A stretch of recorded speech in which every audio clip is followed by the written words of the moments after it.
Hello, everybody. Welcome to the Radical Candor podcast. I'm Kim Scott, author of Radical Candor and co-founder of Radical Candor, the company.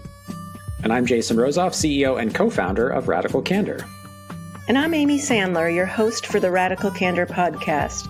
Today we're talking about how to navigate emotions at work.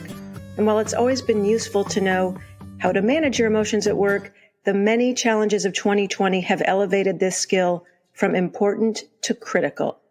Whether you're the one getting emotional or you're giving someone some feedback and they react with unexpected emotion, it's important to recognize that the only person's emotions you can control are your own. One of the worst things you can do is ignore other people's emotional reactions. Emotions like anger and sadness and fear, they're all part of the human condition, and people shouldn't have to leave their humanity at home when they come to work, even if they haven't left home to work. So this is a question that we've been getting a lot lately. Kim, how do you think people should respond when they're seeing someone have an emotional reaction at work? Usually when people are responding with an emotional reaction, there's one of two things. They're either mad or they're sad. Those are the two emotions that we most dread, especially when we're offering people feedback. And I've given a lot of people sort of some coaching on how to prepare for a conversation. And then they call me up afterwards and they say, "Oh, I screwed everything up. It was a disaster." The person burst into tears.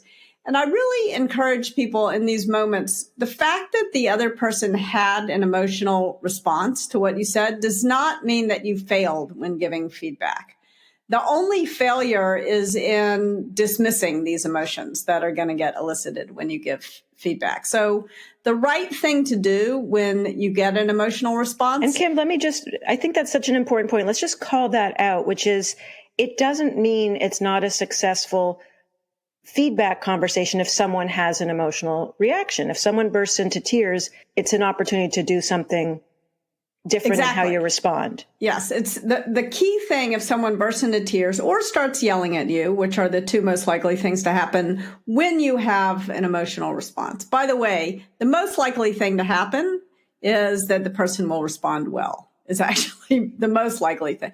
But when you have an emotional response, the key thing is to realize that you do not manage another person's emotions. Only they manage their emotions. And so taking too much on yourself, it's not your fault that this other person is having an emotional response. I mean, you may have said it badly. It may actually be your fault. I'm not letting you totally off the hook. But the key thing is not to take too much responsibility for another person's emotions. The key thing is to respond, however, with kindness and to try to understand what's the human need behind this reaction that I got. And maybe it's because I said things in a way that was not ideal, but maybe it's just because it's really hard. What this other person is experiencing is really difficult for them. And it's my job to bear witness to the emotions. Yeah, in our workshops, we say meet emotion with compassion. Yes. Or curiosity even. Like why is this person so mad at me instead of getting mad back? And you mentioned to not take responsibility for the other person's emotions. What is it really important to take responsibility for, Kim? Thank you for that leading question, because I failed to explain it. You're exactly right. You can take responsibility for your own emotions if you're batting above average. Really, I find when I go into these conversations, the best I can hope to do is to manage my own emotions. It's not my job to manage the other person's emotions. And so if somebody starts to cry, it's very often my instinct to zoom over to ruin a sympathy, to go the wrong way on that dimension of the sort of challenge directly dimension. Whereas what I should be doing is moving up on the care personally dimension. And if somebody gets really angry, it's usually my instinct to get angry back and to wind up in obnoxious aggression and in the worst place of all. Whereas what I should be doing, again, is moving up on the care personally dimension. One of the things that we like to provide our participants in workshops are certain phrases that may be helpful. And one of the things we also like to do is call out phrases that are not helpful. For example, It's not Don't personal. take it. Yeah, it's not personal. Don't take it personally. I beg of you, just eliminate that. All of you listeners, just eliminate that phrase from your vocabulary. Don't take it personally. We spend more time at work than in just about any other part of our day. Of course, when things don't go well, it sometimes feels like a gut punch. And so if the other person is having an emotional response, it doesn't mean that they're unprofessional or that they're taking it personally. It means they're a human being, and treat them like that. And think of the people you like to work with the most. I'm sure that none of them fit the description of they have no emotional reaction to anything that happens at work, right? Like people who you like to work with, they give a crap about work. That's one of the things that we tend to like about our coworkers. And so don't want to forget that in the moment when their emotion, they're taking it seriously, is awkward for us because we're sitting there in this conversation with them. I have a story. You want to hear it? Yeah. So I was working at a startup, and we were debating about what the tagline of the company was. So we had come up with a name, and we kept changing our mind about the tagline. And we had settled on a tagline, which was, I think, powering the desktop, powering information, or some such drivel. And I woke up the next morning and realized that we had chosen the wrong tagline. And I came up with another one that was, in my mind, much better. And so I went in and I excitedly told the VP of marketing that I had come up with a much better tagline than the one we had decided on the day before. And he burst into tears and he was like, "But I already printed the t-shirts." And so I'm doing actually right now what I did at the time, which was I thought he was being ridiculous. But in fact, I had a tendency to change my mind about everything every 5 minutes, and it created a tremendous amount of unnecessary work for the whole team. And at the time, I dismissed his emotional response as, what's up with you? Why are you taking this so personally? And it was exactly the wrong response. And in fact, it wound up with like the whole company going to the board of directors and complaining about me. I would have been better off, and he would have been better off if I had tried to understand what was the human need and what was the professional need behind that outburst. Because I had been screwing stuff up, and I should have used that moment as an opportunity to solicit feedback. And I failed to do that. And it hurt me, and it hurt the whole company. It's such a great story. And if we could, I'd actually be curious, what specifically, knowing what you know now, what would you say or do in that moment when you saw the tears and I got the t-shirts printed? How would you respond now? I think what I would do, but I would love some coaching, Amy, from you and Jason on because maybe I still won't have it right. But I think what I would do differently is I would say, I can see I've frustrated the hell out of you. And I imagine this particular instance was very frustrating, and I imagine there's a lot of others, and I want to hear about them. I think that's what I would say. I don't know. What do you all think? What should I do in that moment? Sometimes it's hard to interpret what tears mean. I think I might start with the mea culpa part of that and just say, what I was hoping to do was be helpful. And based on your reaction, I don't feel like I am being helpful. Help me understand what's happening here. Like, what am I doing wrong? I think even just recognizing don't know what's happening, I think can be really helpful. And it's an invitation for someone to correct you, which in that moment might feel very helpful to them. Yes. Yeah. It's such a great point. And I kind of building on what Jason is saying, I think with emotions, like especially with tears can be sad, but they can also be rage and frustration, and we don't know quite what's underneath it. So really acknowledging the mea culpa and being curious, like what's going on for you? What would you need from me right now? So even Kim, I would maybe tweak the part around what are all the other things that I've frustrated you around, and really meet the moment. Yeah. And see what would be of most help for them in that moment. They might be so upset they can't really think straight and sort of have other examples. So it might be good to follow up when there's less emotion. And I think to what Jason said earlier, meeting the emotion with compassion. And I think sometimes we'll talk about the importance of naming emotions, but it can actually, I think, be have the reverse effect if you name someone else's emotion for them, because they might be having a different experience than what we think it might be. Yeah. Or they can correct you. Yeah. You know, maybe he wasn't frustrated. Maybe he was really worried about all the money spent on the t-shirts. I don't know.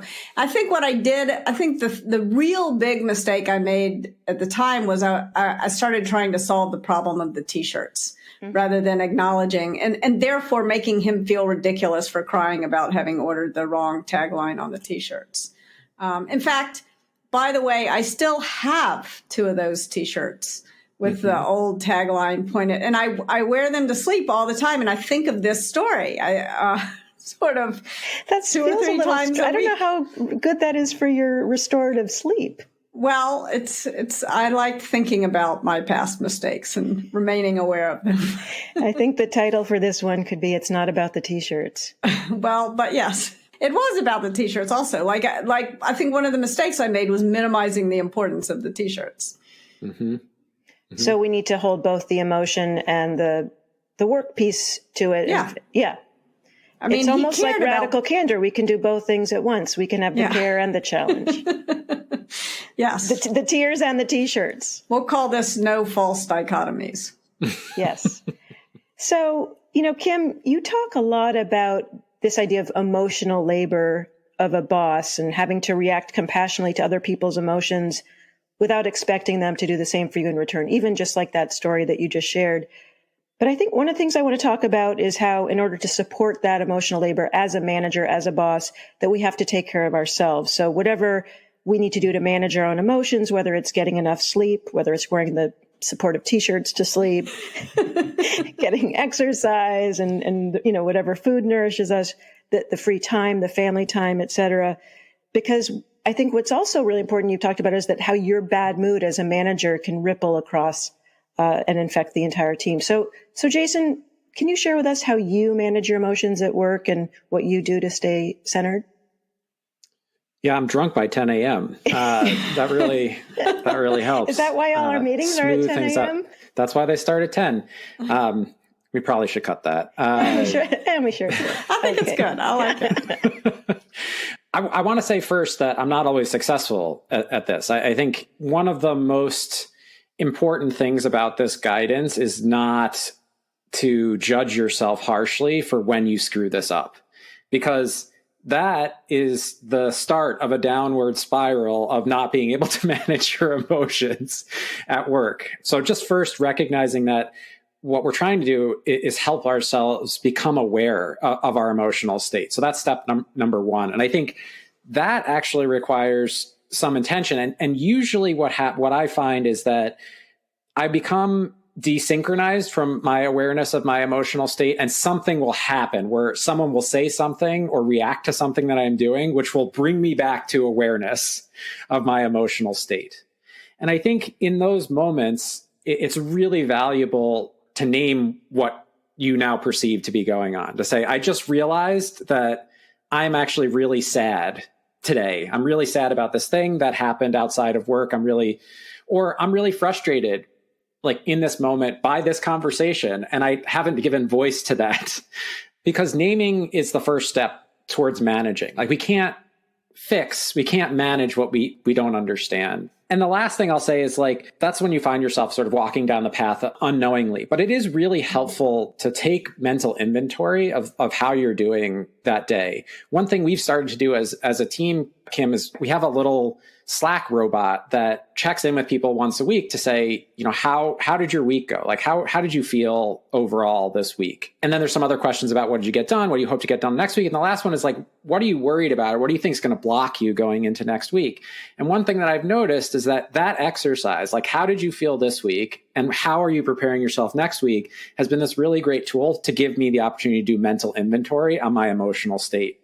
And when I go into Monday morning and I look through people's responses, we do this Friday afternoon, I look through people's responses on Monday morning, that exercise helps bring awareness to my emotions, but it also gives me a little read on how other people might be doing. So small things like that, like just to check in with yourself of like, how's it going today? How are you feeling today? And what are you worried about? Or what do you think, or what's on your mind going into next week? And sometimes it's really positive. And so, because I think there's an assumption in all the things I'm saying that the negative emotions are the ones that you have to most manage.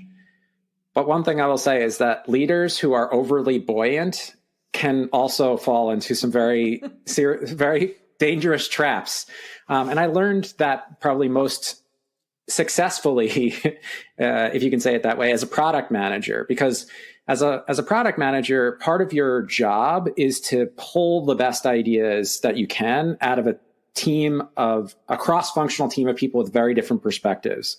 The whole point is to improve the thinking by getting different perspectives together and then making a decision. But if as a more junior product manager, the things that tend to get you the most accolades are those moments where you have like a spark of brilliance and you have this really great idea and you drive this really great idea through to conclusion. And I brought that habit with me, that buoyancy with me to when I started managing a large team. And all of a sudden my buoyancy, my excitement was met with a very similar reaction to the one that you described, which was not so much about changing my mind, but about people feeling like I was squashing them underfoot. Like I would come into a meeting and I would be super excited about everything that I had just thought of the night before. And everybody else would just feel sort of trampled by that excitement. And so this awareness of emotional state, it's not just about managing negative emotions and the contagion that can have, but also having an awareness of like, sometimes our positive emotions can have a negative effect if they cause us to not consider the perspectives or experiences of others. Such a great point. Yeah, it is. And I'm thinking as someone,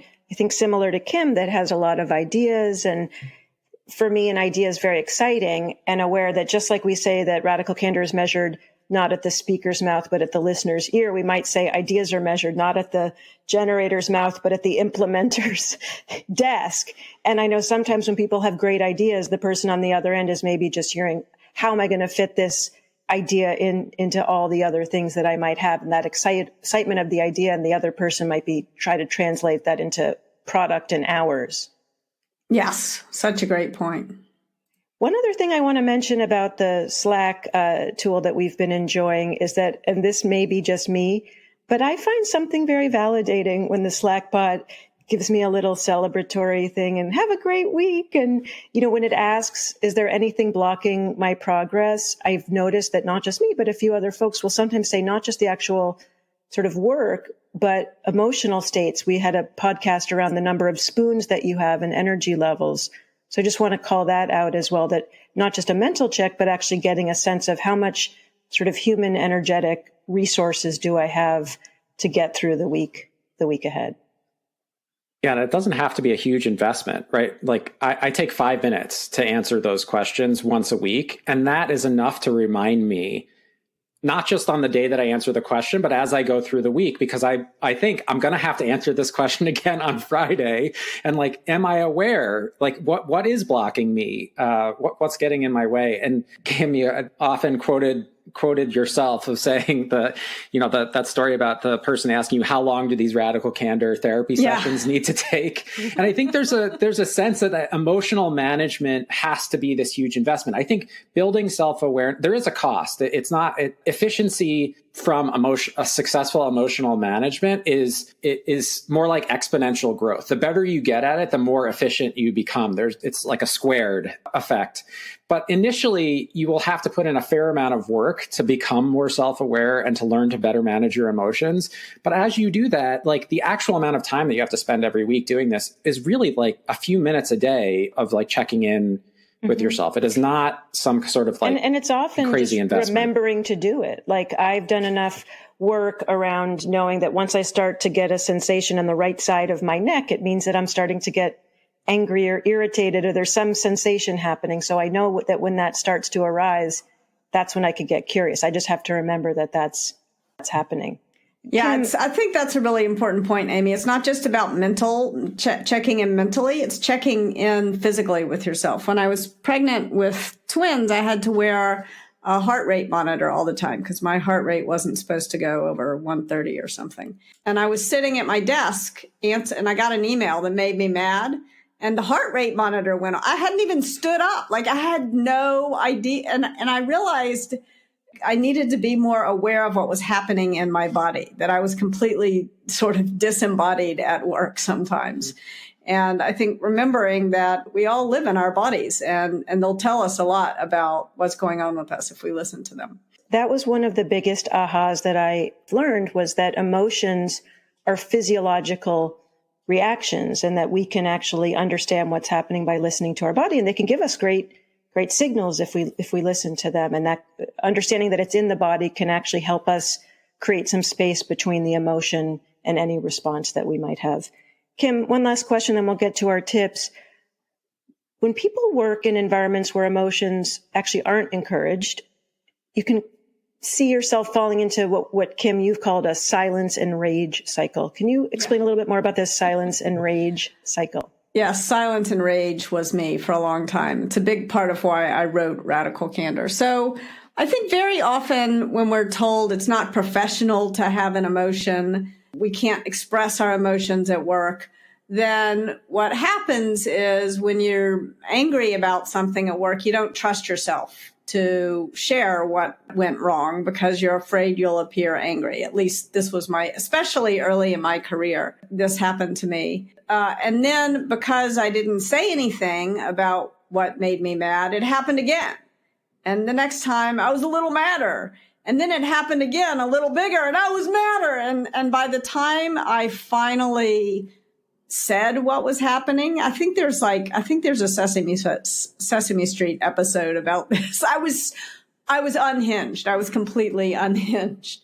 I feared the first time that if I said something and I was emotional, I would be called irrational. And I'm sure there's some gender issues going on there too. By the time I was in such a state of rage that I couldn't help myself but giving voice to what had bothered me, I really did appear to be, I was being irrational. In fact, I will say it wasn't just an appearance. And so I think that's why we talk about offering radical candor immediately, right away, because the longer it builds up, it goes critical and it explodes like a dirty bomb all over your relationship. So don't let that happen to you. Yeah. And I feel like we're talking about being afraid of the emotions we can see, when my experience as a manager is you need to be much more afraid of the emotions that you do not know about. Your own or other people's? Either. I feel like both of those things are really bad as a manager. Like, your goal as a manager is to have as close to perfect information as you can. And so why would you discard an entire really useful source of information that affects human contentedness and productivity? Like, fear the things you don't know. For me, that's like the lesson of leadership. It's like, those are the things you have to worry about, the things that you don't expect to happen. The things that you do expect, like, it's the black swan problem, right? The things you do expect, you manage for. Yeah. It's the things that you don't expect. And so, like, the situations where leaders are telling me I'm discarding all of this information because I just don't want to know what's going on in this other person's life, I'm like, okay, well, you're doing that at your own peril.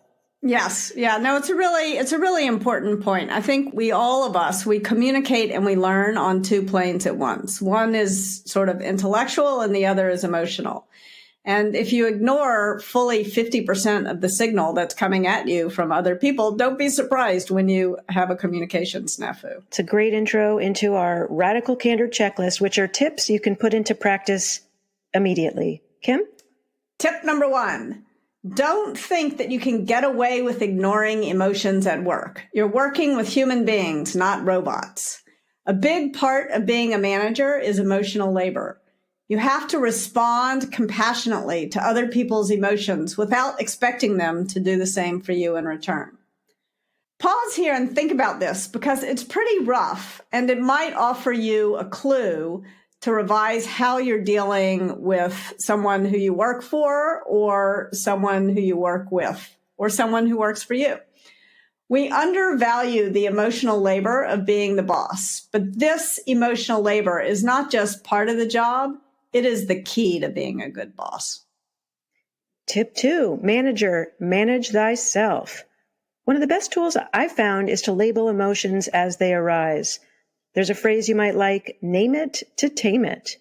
By noticing where emotions live in your body and getting a sense of your own emotional map, you can create some space between the emotion you're experiencing and overly identifying with that emotion. So you can say then, rather than I'm angry or I'm annoyed, I'm experiencing anger in my body. I encourage you to try this out and see if you also experience a shift. Did you hear Elsa growling when you said that? Did that? No, she experienced so anger great. in her body. She's experiencing. She was What growling. is she experiencing? Anger. And finally, meet emotion with compassion. If somebody gets upset or angry or defensive, it doesn't mean you failed in some way. It means they care about their work, and that's a good thing. Your job is to react with compassion, not to say, don't take it personally. If someone becomes emotional at work, acknowledge the emotion and ask simple questions to move the person out of the limbic system or the threat zone, such as, tell me how you're feeling right now, or how would you like to proceed? These have the effect of helping someone move out of threat response and into problem solving. Acknowledging emotions is a great way to build relationships with your team, and the quality of these relationships play a vital role in your success or failure as a leader. Tip number 4, bring a water bottle for yourself and the other person. If your Lyft driver can do this for you, you can do this for the people who you're meeting with.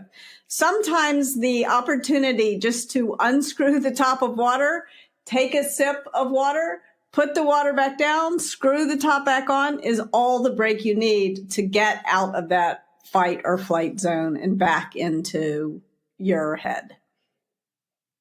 Such a great tip. And for those of you who are listening and not able to see the Zoom recording, yes, Kim Scott did have 2 imaginary water bottles in her hand. She unscrewed each of them. I handed one to the Zoom. She handed one to the Zoom. She did take back a swig. And I could tell she seemed much more relaxed. Well, for more tips, head to radicalcandor.com/podcast. And if you like what you hear, please do rate and review us on Apple Podcasts. Bye for now. Take care. Thanks for joining us.